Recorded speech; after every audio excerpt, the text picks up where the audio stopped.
Students, welcome to Vaghela study channel. વિદ્યાર્થી મિત્રો, Vaghela study ચેનલમાં તમે સૌપ્રથમ આવ્યા હોય તો આ ચેનલને લાઇક કરો, શેર કરો અને સબસ્ક્રાઇબ કરો.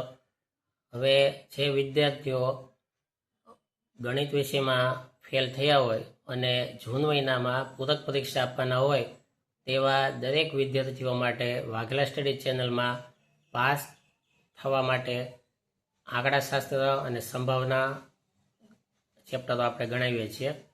તેમાં આંકડાશાસ્ત્રની અંદર મધ્યકના દાખલા શીખવાડ્યા, તમને બહુલકના શીખવાડ્યા, અને આજે 13.3 મધ્યસ્થના દાખલા તમને શીખવવાના છે.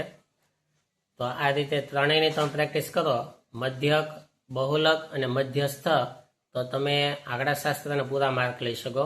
પછી હેતુલક્ષીની તૈયારી કરવાની રહી. મોટા દાખલા 3 જ આવશે, આ મધ્યક ગોતવાના અથવા બહુલક શોધવાનો અથવા તો મધ્યસ્થ શોધવાનો.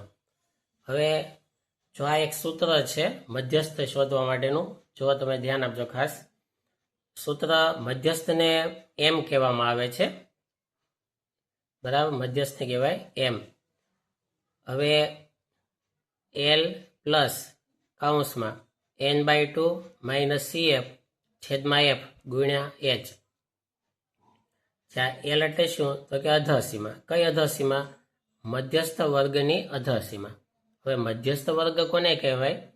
કે કુલ અવલોકન જેટલા હોય એ અવલોકનના અડધા કરવાના, એ જે સંચય આવૃત્તિમાં સમાવેશ પામતો હોય તે મધ્યસ્થ વર્ગ કહેવાય. એન એટલે કે અવલોકનોની કુલ સંખ્યા, કુલ અવલોકન જેટલા હોય તેની સંખ્યા એટલે એન. CF એટલે કે મધ્યસ્થ વર્ગની પહેલાની સંચય આવૃત્તિ.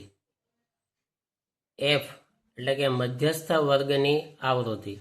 અને H એટલે કે વર્ગ લંબાઈ. આ સૂત્રમાં 5 પદ આવે છે, L, N, CF, F અને H. આ 5 પદની સમજૂતી આપણે લીધી.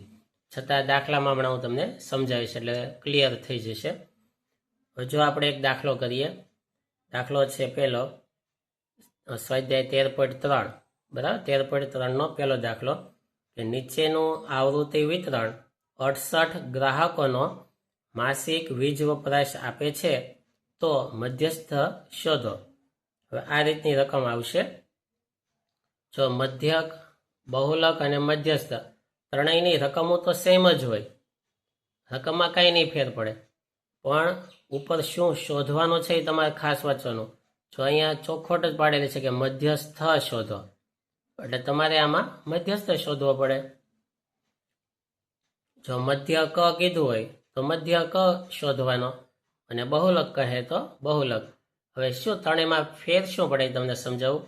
કે જો મધ્ય ક શોધવાનો હોય તો તમારે આવા 5 ખાના કરવાના. 1, 2, 3 છે, હજી 2 કરવા પડે. 5 ખાનાનું કોષ્ટક આવે તો મધ્ય ક. અને બહુલક શોધવાની વાત આવે તો તમારે 2 જ ખાના કરવાના છે, 1 અને 1, 2 ખાના એટલે બહુલક. અને મધ્યસ્થ આવે તો તમારે 3 ખાનાનું કોષ્ટક કરવાનું. પહેલું વર્ગનું, બીજું ગ્રાહકો એટલે કે આવૃત્તિ Fનું, ત્રીજું સંચયી આવૃત્તિનું CF. આવા 3 કોષ્ટક તમારે કરવાના છે. તો ખાસ યાદ રાખજો, ભૂલતા નહીં. મધ્ય ક એટલે 5 ખાના, બહુલક એટલે 2 જ ખાનાનું કોષ્ટક, અને મધ્યસ્થ તો 3 ખાનાનું કોષ્ટક. આ દાખલો આપણે ગણીએ. જો ધ્યાન આપજો. જો આ રકમ છે. હવે 3 ખાના કોષ્ટક દોરી લીધો આપણે, બરાબર. હવે પહેલામાં જે વર્ગ છે એ લખ્યા છે આપણે. જો પહેલો વર્ગ છે 65 થી 85, બીજો વર્ગ 85 થી 105, ત્રીજો વર્ગ 105 થી 125, ચોથો વર્ગ 125 થી 145, પછી 145 થી 165, પછી 165 થી 185, 185 થી 205. આવા આટલા વર્ગો આપેલા છે. હવે આવૃત્તિ, પહેલાની આવૃત્તિ 4, બીજાની 5, ત્રીજાની 13, ચોથાની 20, પાંચમાની 14, છઠ્ઠાની 8 અને સાતમા વર્ગની આવૃત્તિ 4 છે, બરાબર. હવે કુલ આવૃત્તિ રકમમાં અપાયેલી જ છે. કુલ આવૃત્તિને n કહેવાય, સિગ્મા fi કહેવાય. તો કુલ આવૃત્તિ છે 68. બરાબર. કુલ આવૃત્તિ થઈ 68. જોકે રકમ આપેલી છે છતાં ચેક કરી લઈએ. જુઓ 4 ને 5 9, જો 4 ને 5 9, 13 ને 9 22, 22 ને 20 42, 42 ને 14, 42 ને 4 46, 56 ને 8, 56 ને 8 64, 64 ને 4 68. તો કુલ આવૃત્તિ 68 થઈ, જે ટોટલ છે. હવે સંચયી આવૃત્તિ એટલે શું? વિદ્યાર્થી મિત્રો ખાસ ધ્યાન આપો, કેમ કે આ એક નવું કોષ્ટક આવ્યું છે તમારી માટે. સંચયી આવૃત્તિ એટલે કે આ જે આવૃત્તિ છે એને લખી અને એમાં નીચેની આવૃત્તિને પ્લસ કરીને ઉમેરતી જવાની છે. તો પહેલા 4 અહીંયા લખું, પછી 4માં 5 પ્લસ કરવાના છે. જો એક્ઝામ્પલ તરીકે હું એક કરીને બતાવું. આમ જો 4 + 5 આવું કરવાની જરૂર નથી પરીક્ષામાં, મોઢે જ કરવાનું. 4માં 5 નાખ્યા તો 9. આમ હવે 9માં તમારે 13 નાખવાના છે. બરાબર. તો 9માં 13 નાખો એટલે કે 13 ને 9 તો 22. તો અહીંયા 22 આવશે.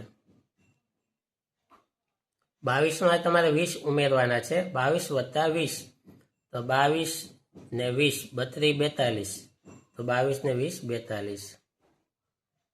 42માં તમે 14 ઉમેરવાના છે. તો 4 ને 2 6 56. 56માં 8 ઉમેરવાના છે. 56 ને 8 64. અને 64માં 4 ઉમેરવાના છે. 64 ને 4 68. તો આ 68 છે એ n આવ્યો કુલ ટોટલ. n બરાબર 68. હવે દાખલો કઈ રીતે ગણાશે જુઓ, ધ્યાન આપજો ખાસ. કે સૌથી પહેલા તમારે n/2 લખવાનું. n તો આવી ગયો. જો અહીંયા સૌથી પહેલા અહીંયા દાખલો ગણાવું છું, ધ્યાન આપજો. સૌથી પહેલા n/2, આ રીતે n/2. હવે n હતા 68 છેદમાં 2. 68ના અડધા કરો તો 34 આવશે. તો n/2 બરાબર 34. તો સૌથી પહેલા ધ્યાન આપજો ખાસ, આ દાખલામાં સૌથી પહેલા n/2 લેવાનું છે, એટલે કે કુલ આવૃત્તિના અડધા કરવાના છે 34. હવે આને આધારે બધું નક્કી થશે. આ જે 5 વિગત આમાં આવતી હતી, 5 વિગત 5 પદ હવે નક્કી કરીએ. જુઓ n/2માં 34 આવ્યા. હવે સંચય આવૃત્તિમાં વહી આવો. તમારે એ જોવાનું છે કે આ 34 થી સંચય આવૃત્તિ ક્યારે વધે છે.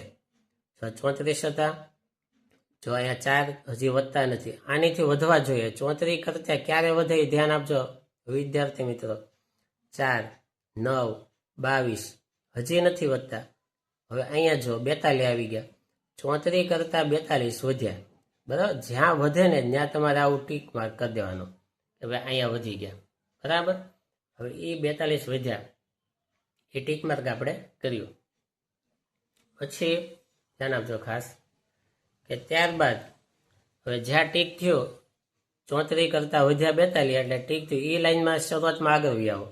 બરાબર. તમે આગળ આવશો આ તે લાઈન, આ તે ભાગમાં, તો આ મધ્યસ્થ વર્ગ કહેવાય. 125 થી 145 છે ને, એ મધ્યસ્થ વર્ગ થયો.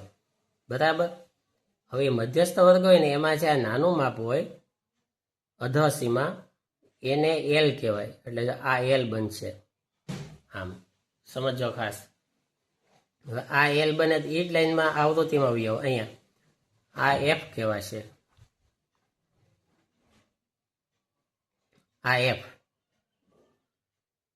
હવે સંચય આવૃત્તિ આ લાઈનમાં નહીં, એની ઉપલી લાઈનમાં. જો આ સંચય આવૃત્તિ CF. તો સમજો ત્રણેય વસ્તુ એક લાઈનમાં નથી આવતી. એલ એફ આ બંને એક લાઈનમાં, અને સંચય આવૃત્તિ એની ઉપર આવે છે CF.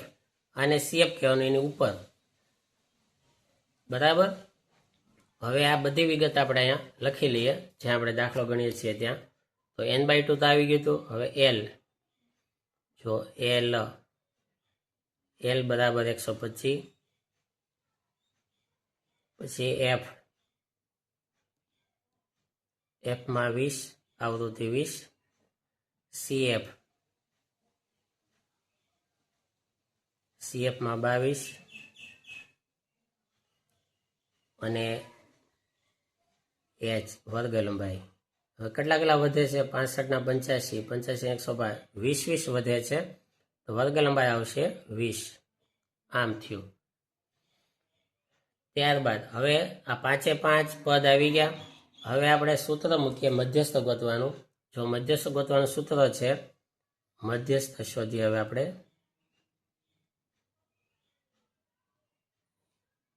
સૂત્ર આ રીતનું છે કે મધ્યસ્થ m બરાબર l પ્લસ કૌંસમાં n/2 માઇનસ cf છેદમાં f ગુણ્યા h. આ સૂત્ર. હવે એમાં બધી કિંમતો લઈએ. જો l, તો l ની કિંમત આપેલી હતી 125, તો મધ્યસ્થ m બરાબર l માં 125 પ્લસ n/2 માં હતા 34 માઇનસ cf માં છે 22, f માં છે 20 ગુણ્યા h માં છે 20. આ રીતે આવ્યું. હવે આપણે છેદ ઉડાડીએ. 125 ને 125 વત્તા આ 20 સાથે 20 ઉડી જાય, કેમકે એક અંશમાં છે એક છેદમાં છે. 20 સાથે 20 ઉડાડી દીધા. હવે શું વધે છે? જો તો કે અહીંયા 34 વધે છે, અહીંયા 22. 34 માંથી 22 બાદ થાય, છેદમાં કાંઈ વધતું નથી, તો 34 માંથી 22 બાદ કરીએ તો 12. તો m બરાબર 125 વત્તા 12, 25 ને 12 37, 137. તો મધ્યસ્થ આવ્યો 137. તો આ રીતે મધ્યસ્થના દાખલા આવી રીતે ગણી શકાય છે. અને પૂરા માર્ક તમારે લેવાના 3 ખાનું કોષ્ટક કરી અને આ રીતે આખો દાખલો ગણી નાખવાનો છે. Thank you very much.